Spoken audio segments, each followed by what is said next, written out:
Greetings, citizens. My name is FailureToReport, and let's talk about the Forbes bomb, because the mushroom cloud just isn't fading out the way some people have been hoping. At this point, I suspect most followers of Star Citizen are aware of the recent Forbes article talking about Star Citizen. If you aren't, because you live off-grid and you're only seeing this video while you're in town for supplies and you're walking by a library computer and some lame FTR fan is watching this on the computer next to the one that you're getting your Pornhub fix on, ask him kindly to pause it really quick and go give this article a full read. It's in the description of this video. Because I'm going to be hitting up parts of it and not reading the whole thing to you, since most of this sellout clickbait channel subs are in the 30 to 60 age range. I'm going to assume you don't need me to read it for you.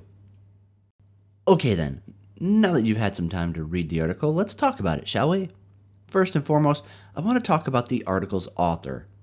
Since this article has had some time to circulate and of course be digested by the mobs over on the official forums and the Star Citizen subreddit, I've seen a lot of people trying to discredit this article with comments like, "It's a blog post. These things mean nothing." It isn't. It's being published in the Forbes proper publication on May 31st.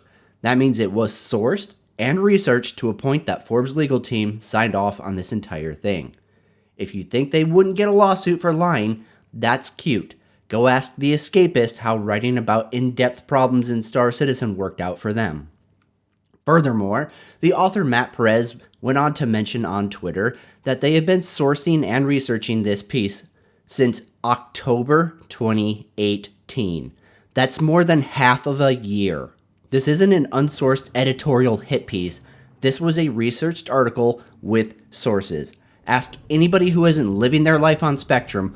All of this information has been available for years. The other attack on the article I've seen is that it's a hit piece full of lies and misinformation. I've covered this article about a week ago, but I wasn't really happy with the old video and I wanted to redo it. That's this video. During the original video's lifespan, I received so many comments from the more passionate backers pitching this angle. I've also seen it countless times on Spectrum and Reddit since the article went live. During the time of the original video, I asked every single backer who made this claim to provide any point in the video or the article that is a lie or misinformation. Not one of them had bothered to respond with a single item and instead responded with sidestepping or personal insults. Wondering why? Because none of the information is a lie. It is all 100% factual. I've also seen a few backers who walked away from this article going, okay, so what? Lots of games were in development for 8 years or more. Alright, look, lots of games had a development lifespan from initial concepting to release in 8 years. There are countless studios with a fraction of the studio manpower that CIG has had since 2015. So don't come at me with this, they're still building this studio up, or the development didn't really start in 2016. Don't believe me? No problem. There's a reverse the verse video, linked in the description of this one, where Erin Roberts outs the actual manpower back in 2015. They were also contracting out a ton of their development in the early years. And before anyone starts in with the, oh well, it wasn't up to Chris's standards, just stop. Chris is the manager of this project. That falls on him if he can't manage his contractors. That only serves to further prove the Forbes article point that Chris has not been doing such a great job of running this circus.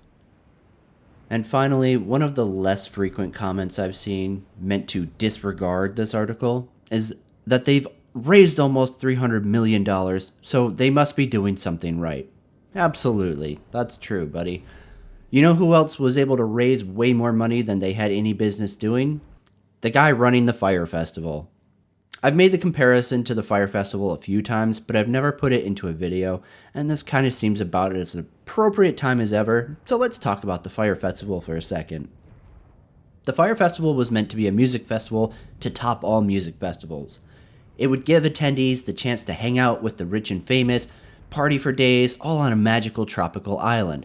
The problem was, it was all a lie.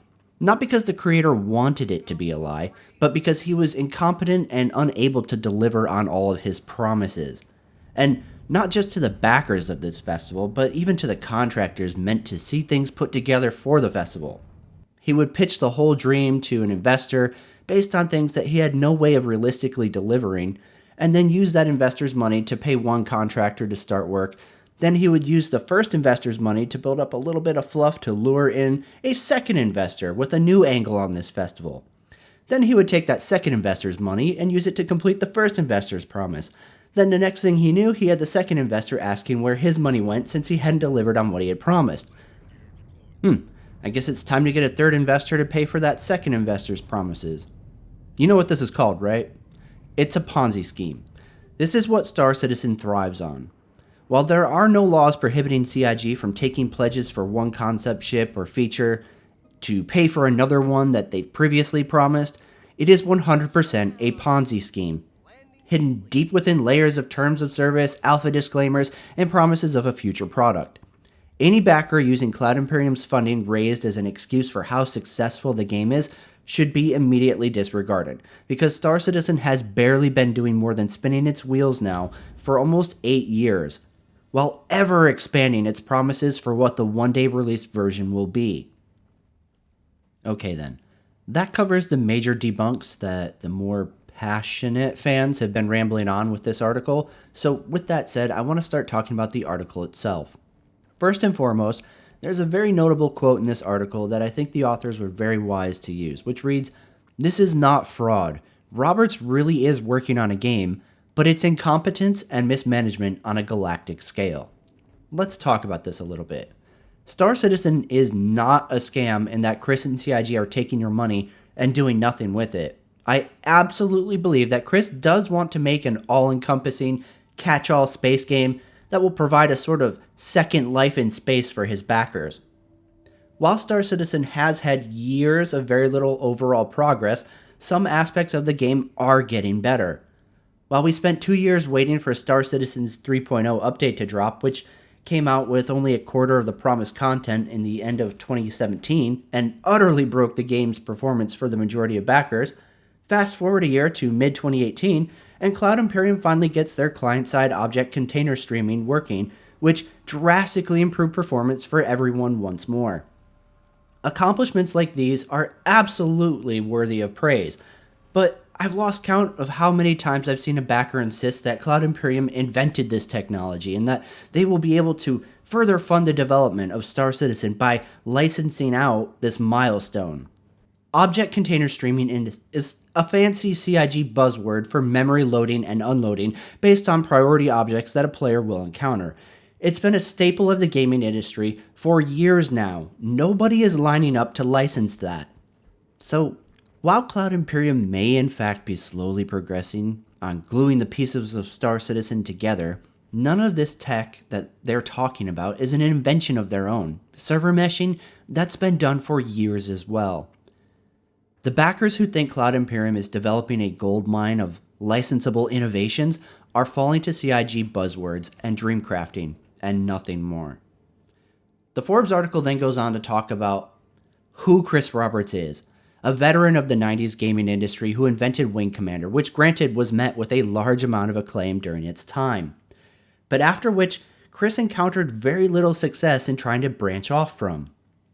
One of the more recent titles I see backers cite as their reason for entrusting Chris Roberts with their money is Freelancer, which I'm still to this day astounded by how many veterans of that series are unaware of Freelancer's development history.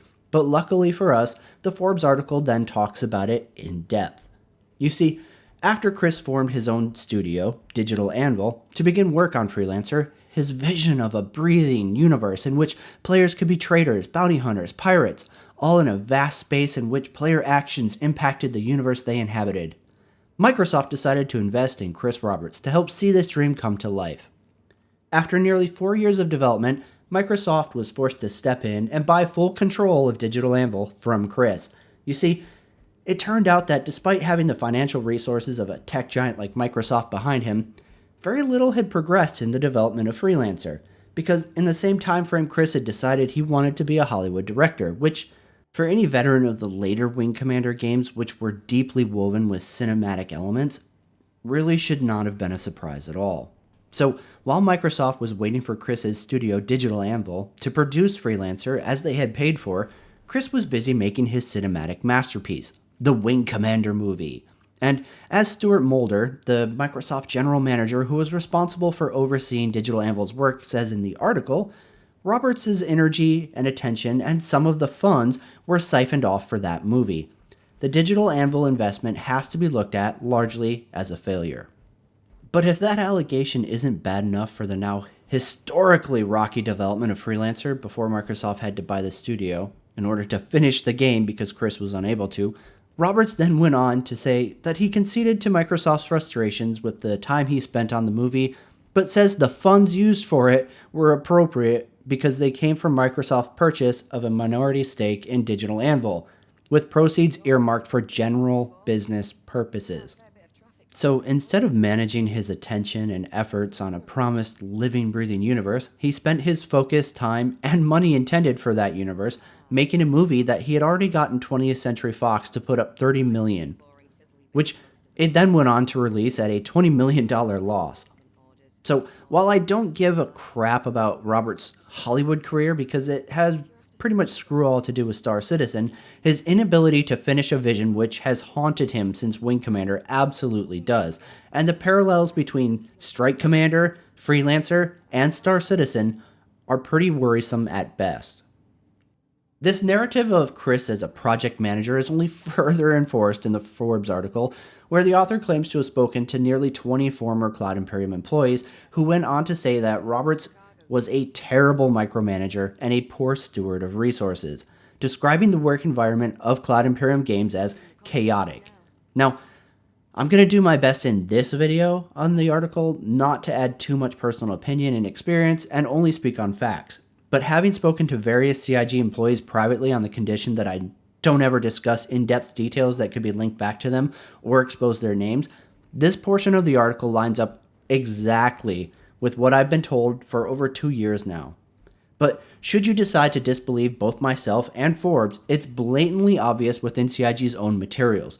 Jump into an RSI subscriber vault and start going through their design documents that show notes on concept items and other development, and see how many times an artist has to make a concept, pitch it to their lead, who has to pitch it to their boss, who has to pitch it to Chris, who then sends feedback for a total revision all the way down the chain to the bottom level.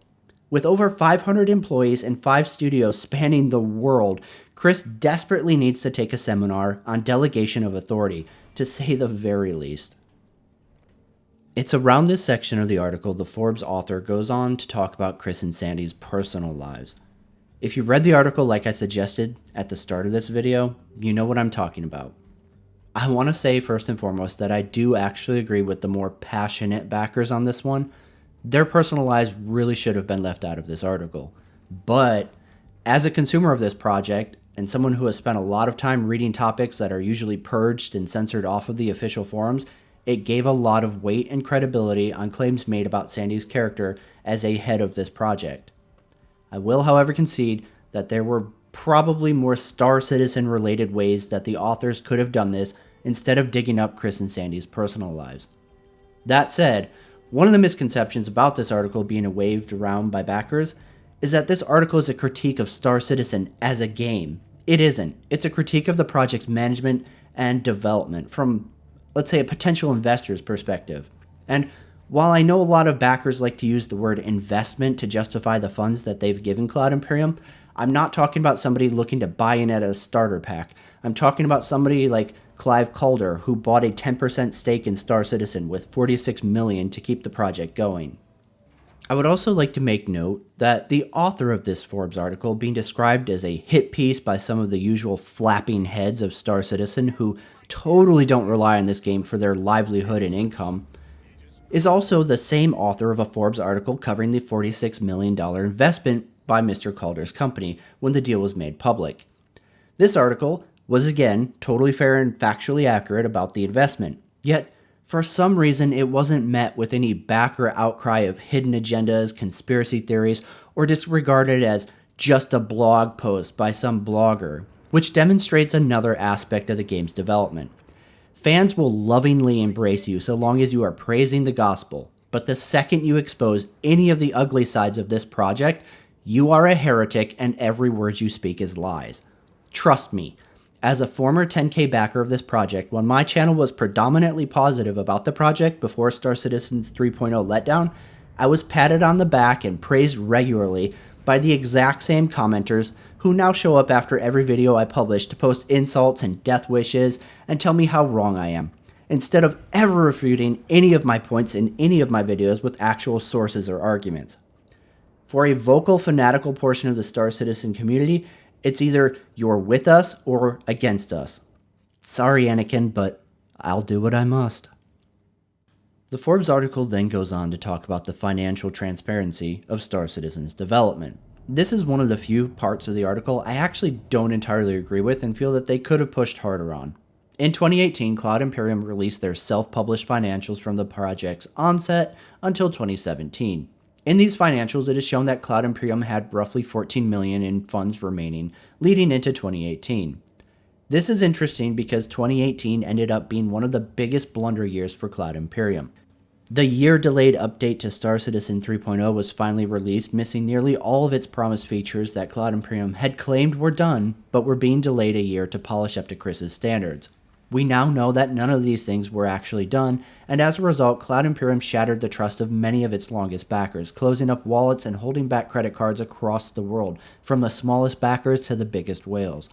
The financial struggle to keep generating money was only more evident when Cloud Imperium further pushed their new war bonds, or new money sales, by removing lifetime insurance from new concept ships and putting it behind the paywalls of war bonds, where in all of the previous years of the project, any new concept was given lifetime insurance by default during its initial sale, because as Cloud Imperium has demonstrated many times, any concept can change drastically from initial sale to in-game state. The article also talks about the fact that Cloud Imperium did not release any financial information on what executive salaries were for the project, which is interesting when considering that the top 3 executives are Chris Roberts, Sandy Gardner, his wife, and Erin Roberts, his brother. In a project best known for having ran through over $250 million with very little of the overall promise completed, and no release date even remotely on the horizon, this should kind of be a red flag for anyone, fan or not. And yet fans consistently say things like, well, you don't see major publishers and studios telling you their financials. Well, about that, you can actually jump on Google right now and look up your most hated evil publisher who ruined all of your dreams and hand-fed your kitten into your lawnmower right now, and guess what? You'll find their financials with board salaries, executive salaries, and so on. The crazy thing is, these are companies that make games with their own money, not a Kickstarter based on faith and promises with backer money. Now, it's fine if Cloud Imperium wants to hide these kinds of things. I don't agree with it, but it's perfectly legal since none of the 5 studios and 16 shell companies tied to Star Citizen are publicly traded companies.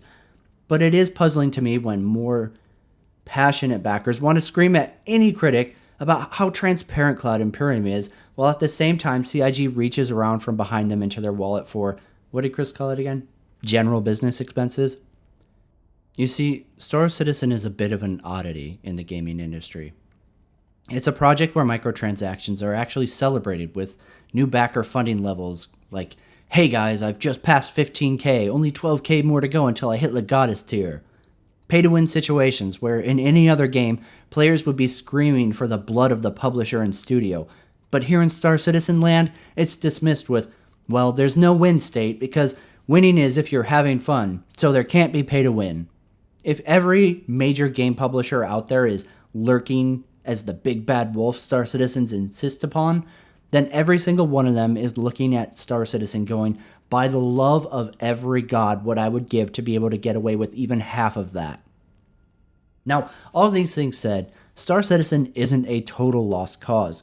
Currently, the persistent universe is a small sandbox with almost one complete solar system in which players can flex their e-wallets by seal clubbing low-tier backers, hauling cargo, which is made insanely more convenient by those of us who have spent more money to have the big haulers, or mining for those who shelled out $155 for the only mining ship in the game. Or you can also spend hours grinding for the 1.6 million credits needed to unlock the Prospector. Okay, look, in all seriousness, Star Citizen has come a decent ways in the last year. 2018 saw mining introduced, new planet-side megacities, frame rates were drastically improved with the implementation of client-side container streaming, and we are slowly starting to see more ship diversity than just combat-focused club variants. I won't pretend to be a game studio manager because I'm not, and I've never claimed to be, but as a 2013 backer, I still would not recommend this game to a close friend, much less anybody on a public platform.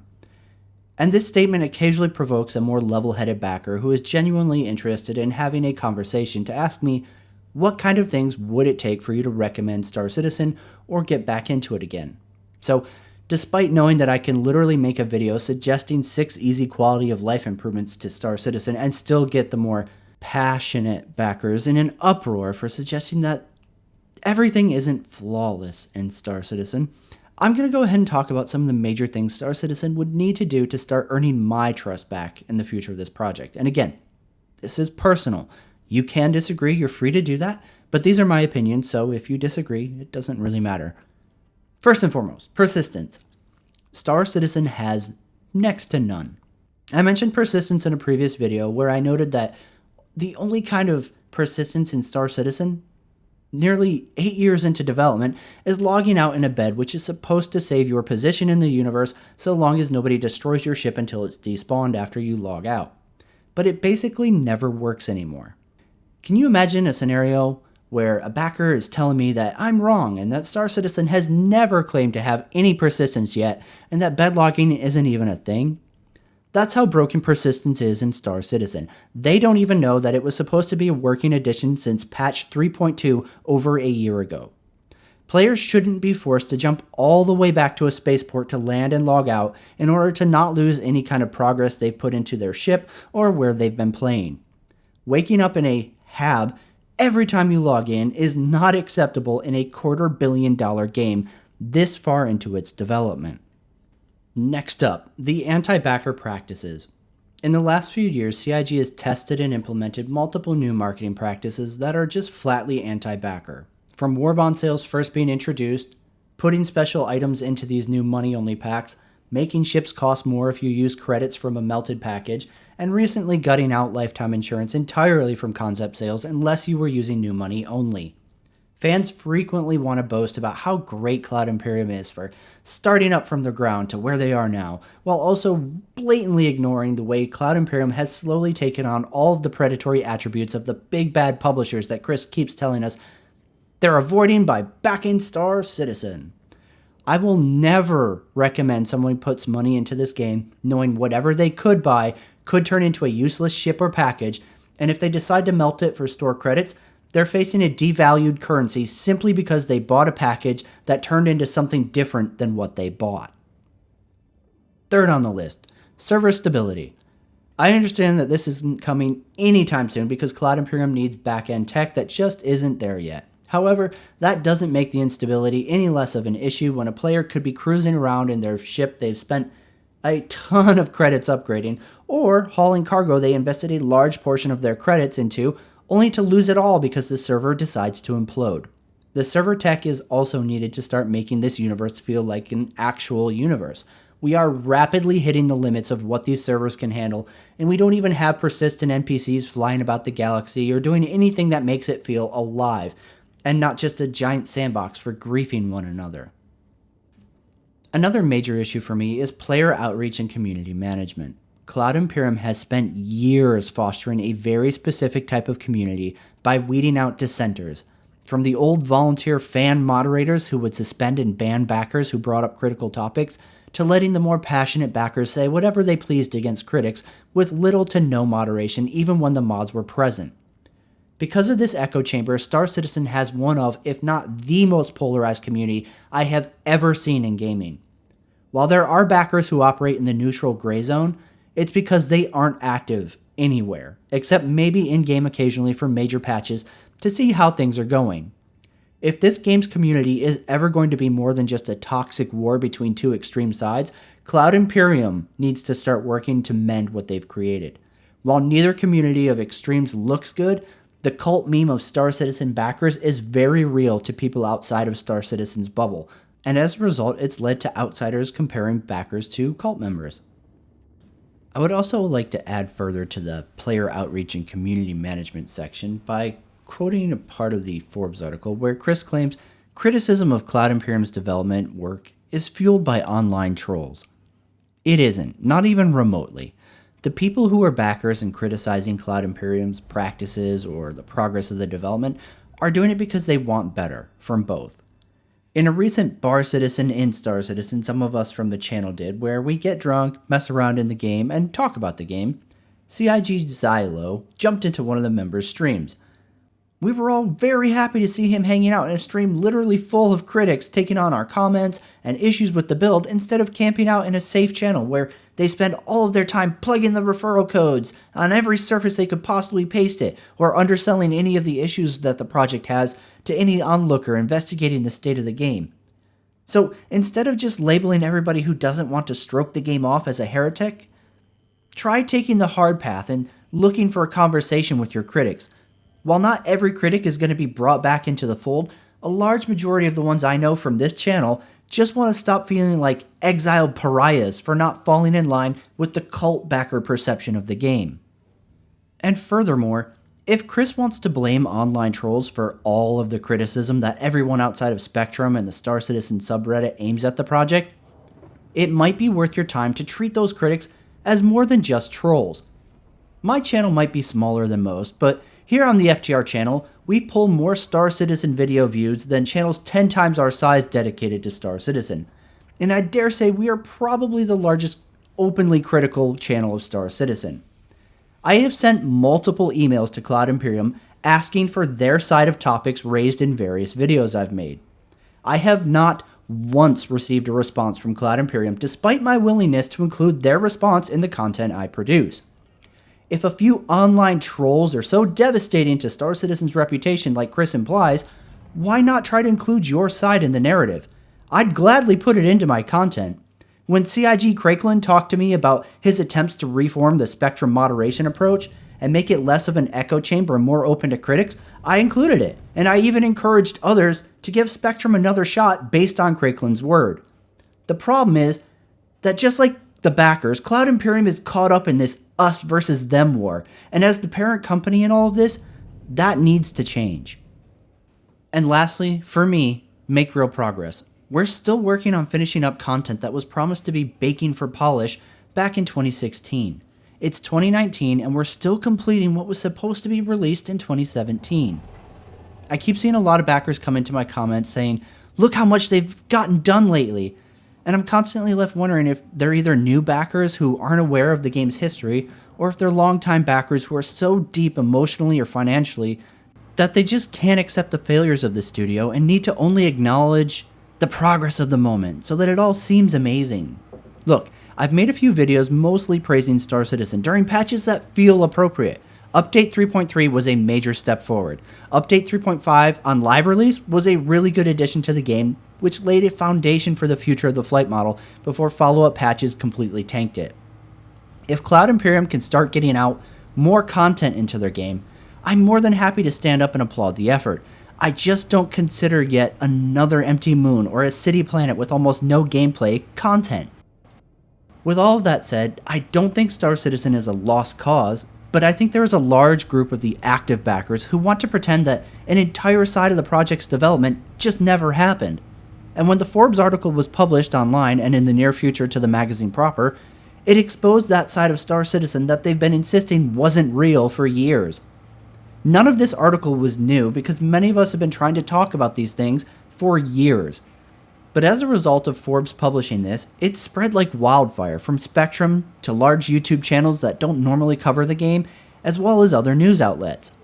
It's time for Star Citizen and its backers to own both sides of its history, including the one it wants to hide and censor, which is clearly the preferred outcome for a lot of backers out in force on every platform they can find discussing this article while crying foul and that it's all lies and just a hit piece. Nothing in this article was a lie.